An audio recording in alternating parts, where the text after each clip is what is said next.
नमस्कार मित्रों, आप देख रहे हैं हिंद न्यूज़ चैनल। मैं हूं चीफ एडिटर महेश कुमार पटवारी। उत्तर प्रदेश के जनपद लखीमपुर खीरी के गोला गोकर्णनाथ में सावन माह प्रारंभ होने में चंद घंटे बचे हैं। आज 28 जुलाई मंगलवार है और 30 जुलाई से सावन प्रारंभ हो रहा है। ऐसे में हम जानेंगे कि तीर्थ सरोवर में क्या तैयारियां हैं। गोला गोकर्णनाथ के तीर्थ सरोवर में लंबे अरसे से जल नहीं भरा गया। कई महीनों से जल न होने से श्रद्धालु बिना जल के वंचित रहे। आज जब हम तीर्थ सरोवर पर पहुंचे तो वहां बड़ा बुरा हाल था। तीर्थ सरोवर में गंदगी थी और दक्षिण दिशा की दीवार जिस पर नया लाल पत्थर लगा है, काई पड़कर काला हो गया है। पता लगा कि तमाम मजदूर यहाँ नहाते हैं और कपड़े धोते हैं इन सीढ़ियों पर और इस जगह पर, जिससे यह लाल पत्थर काला हो गया है। जबकि ये नया लगा है, अभी चंद दिनों पहले ही लगा है, लेकिन इतना गंदगी है यहाँ पे कि मजदूरों की वजह से मजदूर यहाँ नहा के कपड़े धोते हैं, जिससे ये लाल पत्थर पूरा काला पड़ गया है काई लग करके पीपल के पेड़ के पास। और अगर हम बात करें उत्तर दिशा में, तो यह कोना उत्तर दिशा का जहाँ चबूतरा बना हुआ है, जगह जगह कूड़ा पड़ा था। तीर्थ सरोवर में जल नहीं है, लेकिन यह जो जल दिख रहा है ये आपको गंदा जल है। कोने पे कॉरिडोर का गंदा जल सीढ़ियों पर लगातार बह रहा है। सीढ़ी पत्थर पर काई पड़ गई है, जबकि यह नया पत्थर है और यह गंदा जल आ रहा है तीर्थ सरोवर में, जिसके लिए कॉरिडोर बनाने वाले पूरी तरह जिम्मेदार है। यह देखिए, पाइप लगा के गंदा जल तीर्थ सरोवर में डाला गया, जबकि इसके लिए नाली बनाई जानी चाहिए थी और तीर्थ के बाहर जल निकाला जाना चाहिए था। लेकिन कॉरिडोर बनाने वालों ने यह मंदिर का और बूढ़े बाबा मंदिर के पीछे का जल तीर्थ सरोवर में पाइप डालकर निकाल दिया है, जिसका गंदा पानी तीर्थ सरोवर में गिर रहा है, जो हम आपको दिखा रहे हैं। देखिए, पूरे तीर्थ सरोवर की लाल सीढ़ियाँ, लाल पत्थर जो नया लगाया गया था, काई युक्त हो गया है, चिकनाई है, कभी भी लोग गिर सकते हैं, दुर्घटना हो सकती है, लेकिन जिम्मेदारों को इसकी परवाह नहीं है। तीर्थ सरोवर में बहुत बुरा हाल है। देखिए, काई लगी हुई है, लाल पत्थर यह नया लगाया गया है और चिकनाहट हो रही है, काई जम गई है, महिलाएं और बच्चे यहाँ गिर सकते हैं। यह गंदा जल तीर्थ सरोवर में जा रहा है, हो रहा आस्था से खिलवाड़। जिम्मेदारों को इस ओर ध्यान देना चाहिए और जो कॉरिडोर का गंदा पानी तीर्थ सरोवर में गिर रहा है, इस पर रोकथाम करनी चाहिए। हमने इसके बारे में नगरपालिका अध्यक्ष से बात की। नगरपालिका अध्यक्ष प्रवेश करते हुए कॉरिडोर परिसर में नगरपालिका अध्यक्ष प्रवेश कर रहे हैं। हमने आज नगरपालिका अध्यक्ष से इस बारे में बात की। वहीं नीलकंठ मैदान में यह नंदी के बैठाने के लिए बनाया गया था चबूतरा, जो अब निष्प्रयोज हो रहा है और आवागमन में दिक्कत कर रहा है। लोगों का कहना है कि यदि इस चबूतरे को तोड़वा दिया जाए तो आवागमन में आसानी होगी, 4 गाड़ियों की पार्किंग हो जाएगी। सुनिए आज मंगलवार को नगरपालिका अध्यक्ष ने क्या कहा। अध्यक्ष जी, सावन के शुरू होने में 48 घंटे रह गए हैं और तीर्थ में अभी जल नहीं भरा गया है, साफ सफाई नहीं हो रही है, क्या बताना चाहेंगे सर? अरे पटवारी जी, साफ सफाई देखिए, 50 लोग लगे हैं, सफाई ही कर रहे हैं। ऐसा न मत कहिए कि सफाई नहीं हो रही, सफाई हो रही है।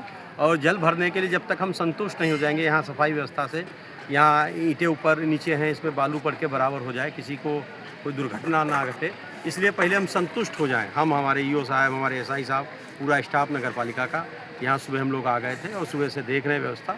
कुछ दिक्कतें हैं, उनको हमने संज्ञान में लिया। अभी मैंने यूपीपीसीएल से बात की है, काई जम गई है, उधर से गंदा पानी आ रहा है, इधर से गंदा पानी आ रहा है, ये सब विषय हैं। अभी मैंने उनसे बात की, 11 बजे वो भी आएंगे, तब तक ये सफाई अभियान हमारा चलता रहेगा जब तक पूरी सफाई नहीं हो जाएगी। देखिए, पहले सोमवार में हम जल चलाएँगे, जल्द आएगा भरेगा, मगर जल अभी 30 तारीख है। अभी आपने बताया कि 48 घंटे हैं, तो हमारे पास 24 घंटे काम करने के लिए है। कुंड में नहीं भी जल भरा होगा, जल आ रहा होगा कुंड में, लोग उससे स्नान कर सकते हैं, ऐसी व्यवस्था होगी। मगर जल चालू हो जाएगा सावन में। मगर इससे पहले हम देखें तो किसी के पैर में कोई दिक्कत ना आए, अंदर ईंटें उबड़ खाबड़ हैं, ऐसी तमाम चीज़ें दिक्कतें देखने मिली। कल भी रात में हम आए थे, कुछ दिक्कत, और कार्यदायी संस्था को फ़ोन करके मैंने अवगत करा दिया। एक ये पीछे आपके दिख रहा है, तीर्थ की सीढ़ियाँ पूरी काई से काली हो गई हैं और कॉरिडोर का जल इसमें गंदा आ रहा है, इसको रोकथाम के लिए कुछ व्यवस्था? मेरी बात हुई है अभी यूपीपीसीएल वालों से, कुछ ना कुछ करेंगे व्यवस्था, और काई भी साफ़ होगी। और अच्छा, ये जो आस्था की जो लोग डुबकी लगाने आएंगे, उनकी भावनाओं को ध्यान में रखते हुए ऐसी व्यवस्था की जाएगी, किसी का मन आहत ना हो। अच्छा, एक ये पीछे जो हिस्सा है, ये तीर्थ सरोवर के दक्षिण दिशा में कॉरिडोर के जो विश्राम घर बन रहा है, यहाँ पर ये कालापन बहुत ज़्यादा आ गया है, जबकि नया लाल पत्थर लगा है। क्या यहाँ धुलाई सफाई गंदगी की ज़्यादा हो रही है? कर्मचारी नहा रहे थे सुबह और वहाँ बर्तन उर्तन साफ कर रहे थे, मैंने इनकी भी बुलाया, पांडे जी को, अजय को बुला के बोल दिया है। हमने कार्यदायी संस्था के लोग, हमने कहा इनको भाई यहाँ से हटाइए, कहीं रखिए, ये तो रोज़ गंदा करेंगे, लोग स्नान करने आएंगे, लोग बर्तन मांजेंगे, लोग नहाएंगे, यहाँ देखने में ठीक नहीं लगेगा, आप इनको कहीं और शिफ्ट करिए। आपके स्टाफ हैं, आपके कर्मचारी हैं, आपके नौकर हैं, इनकी व्यवस्था आप करिए। तीर्थ की साफ सफाई रखने के लिए गोला नगर वासियों के लिए संदेश। इसको डस्टबिन के रूप में प्रयोग ना करें, ये आस्था का है। पॉलीथीन डस्टबिन में डालें। विशेषकर यहाँ के माली हैं और पूजा सामग्री, पंडा लोग, इन सबसे भी निवेदन करूँगा कि ये लोग इसमें सहयोग करें। लोग आएंगे और शुद्ध जल से स्नान करें।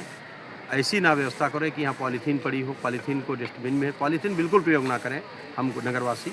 इससे बहुत गंदगी होती है, उसमें पदार्थ लगे होते फेंक देते, उससे जानवर भी उस पर खाने का प्रयास करते हैं। इसलिए पॉलीथीन पर, और अभी मैं माली लोगों की और पंडा लोगों से भी मीटिंग का निवेदन करूंगा कि इसमें कोई चीज़ ना, डस्टबिन जरूरत हो हम दे देंगे, कोई व्यवस्था में कमी नहीं है। तीर्थ की सफाई के लिए कितने आदमी लगे हैं आज साफ सफाई के लिए? कर्मचारी सुबह हाँ, 54 कर्मचारी। 54 कर्मचारी हैं, तो शाम तक साफ हो जाएगा? हाँ, आज साफ होगा, कल सुबह फिर लगाएंगे। दिन के उजाला जब तक रहेगा कर्मचारी। अभी आपने बताया जानवर की, तो हमने कल रिपोर्ट बनाई थी तीर्थ परिसर में गौवंश बहुत घूम रहा है, इस पे अंकुश थोड़ा सा लगाया जाए। जी, गोला में एक विडम्बना है कि लोग अपने पूर्वजों, पिताजी के और बाबा जी की मृत्यु के बाद उनके नाम से नंदी महाराज को डाक के उसका कान काट के छोड़ते हैं। ये बहुत पुरानी यहाँ की रिवाज है। उस रिवाज, उस रीति को हमें तोड़ना पड़ेगा, और जानवर अगर छोड़ना है तो गौशाला। कॉरिडोर परिसर में महिलाएं, बच्चे हैं। नहीं, हम समझ रहे हैं, मैंने भी कल रात को ही देखा। हाँ। और जब नंदी महाराज उनको पकड़ के भिजवाते हैं, गाय जिसकी पकड़ती हैं वो मालिक आके कहता कि आज ही खूंटे से खुल गई है, आज ही पहले दिन खुली है, और वहाँ जा नहीं पाती, तत्काल फ़ोन आने लगते हैं वार्ड का। मैं सबसे निवेदन करूँगा कम से कम सावन भर तो बांध के रखें। कोई दिक्कत है खिलाने पिलाने की तो बताएं, अगर कोई समस्या है तो मैं उनका सहयोगी हूँ, उनका सेवक हूँ, मेरी भी जवाबदेही जिम्मेदारी है, मैं सहयोग करूँगा।